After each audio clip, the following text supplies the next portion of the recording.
ఓం శ్రీ వరాహలక్ష్మీనరసింహస్వామినే నమః. అందరూ ఎప్పుడా అని ఎదురు చూస్తున్న సింహాచలం గిరి ప్రదక్షిణ రానే వస్తుంది. 20వ తారీఖు 7వ నెల 2024 ఆషాఢ మాసంలో సింహాచలం శ్రీ వరాహలక్ష్మీనరసింహస్వామి గిరి ప్రదక్షిణ మహోత్సవం అంగరంగ వైభవంగా నిర్వహించబడును. ఇచ్చేస్తున్నటువంటి భక్తులందరికీ స్వాగతం.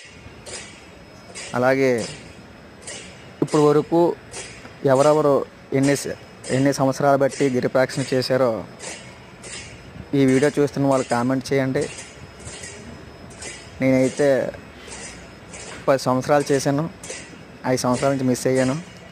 మీలో ఎంతమంది గిరి ప్రదక్షిణ చేశారో కామెంట్ చేయండి. ఈ గిరి ప్రదక్షిణకి ఎవరెవరు వస్తున్నారో కూడా కామెంట్ చేయండి, లైక్ చేయండి, తెలుసుకోవాలని ఉంది. ముఖ్యంగా మనక దయచేసి ప్రతి ఒక్కరు కూడా స్వామివారి భక్తితో మాత్రమే ఈ సింహాచలం గిరి ప్రదక్షిణ చేయండి. స్వామివారి కృప